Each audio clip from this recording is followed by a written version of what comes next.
We can make one-time decisions that answer for 1,000 future decisions, giving us more time and energy to focus on what really matters. The book is mostly directed at type A personalities, the hard workers who are always adding more to their plate but never really deciding on what they want to focus on. But even if you're not the hardest worker who's always adding more to their plate and taking every job opportunity that's offered to them, there are still some valuable lessons that you can take from this book. Eliminating the non-essentials isn't just mental discipline, it's also about the emotional discipline to say no. The most commonly reported regret before a person dies is, I wish I'd had the courage to live a life true to myself, not the life others expect of me.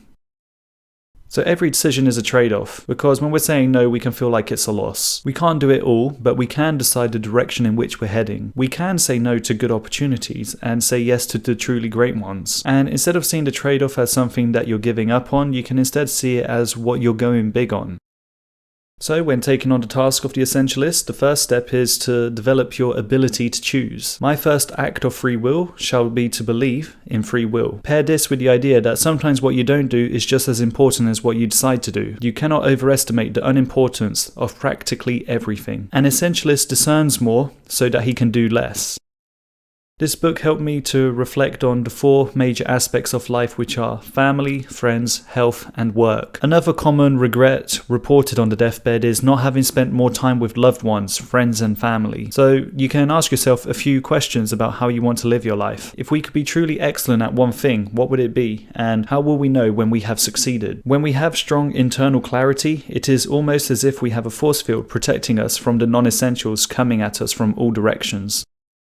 People are more effective when they can say no. In the moment, it's tough. You can feel guilty, you can feel like you're letting someone down, you're worried about ruining a relationship, but those emotions muddle your clarity. It's tough to say no, and you might feel bad for a few minutes, but if you say yes to a project that you don't really want to work on, you can end up regretting it for days, weeks, months, or even years. So the solution to that is being able to say no gracefully. And interestingly enough, people respect and admire those who have the conviction to say no. You've got to make peace with the fact that you might lower yourself in terms of popularity, but you will be going up in terms of respect. And saying no clearly is more graceful than saying a non-committal yes. Here's a few examples of how you can do this. There's the awkward pause. You can count to 3 before delivering your verdict, or if you're bold enough, you can just sit in that silence and wait for the other person to break it. Hey man, I'm working on this project and I was wondering if you would like to come and help film it.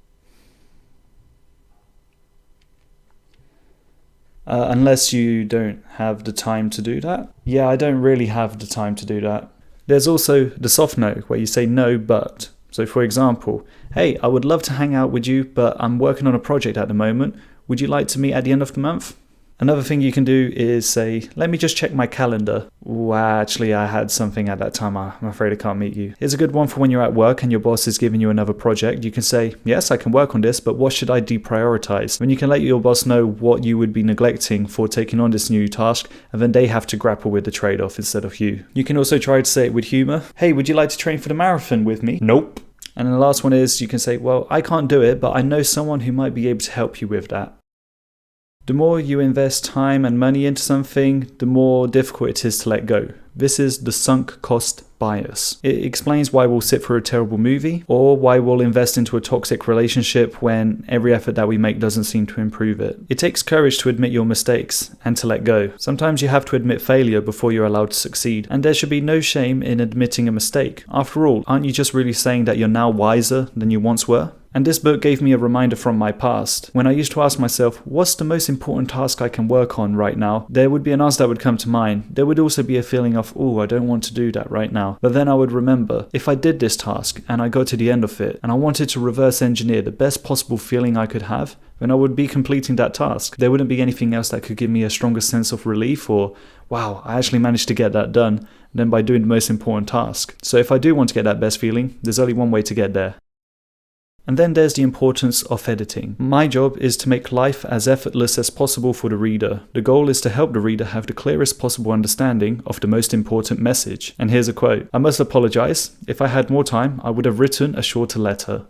Are you saying what you want to say, and are you saying it as clearly and concisely as possible? Boundaries are liberating. If you put your fences up well in advance, you're going to be able to head off any time wasters or boundary pushers from the get-go. And remember, forcing these people to solve their own problems is not only good for you, but it's also good for them. You got to know what your deal breakers are. You can't just expect other people to guess and find out what it is if you're not even able to voice them yourself. And with practice, enforcing your limits will become easier and easier. Give me 6 hours to chop down a tree and I will spend the first hour sharpening the axe. Projects tend to fill the time that's allotted to them, hence why procrastination happens. To attain knowledge, add things every day. To attain wisdom, subtract things every day. What is the biggest obstacle that's currently holding you back from doing the things that you need to do? Removing this constraint reduces the friction that's keeping you from executing on what's essential. Start small, celebrate small acts of progress, build momentum, and then you'll achieve big success. And the best feeling of motivation is progress in what truly matters. You can ask yourself a few questions. What is the minimum amount of progress that will be useful and valuable to the essential task that we are trying to get done? And what is the minimum I can do right now to prepare? Routine in an intelligent man is a sign of ambition. With repetition, the activity becomes second nature, fully unconscious. Then you can devote the rest of your free mental activity to something else. In work, do what you enjoy, and in family life, be completely present. Ask yourself what is essential and eliminate everything else. Clarity equals success. Then the book ends on a heartbreaking note. There was a man whose 3-year-old daughter died. He decided to put together a video of her short life. He had taken a video of every outgoing they had gone on, and every trip they had taken. But then he realized he had almost no close-ups of the daughter herself. He had been so busy recording the surroundings that he had failed to record what was essential. Thank you for watching.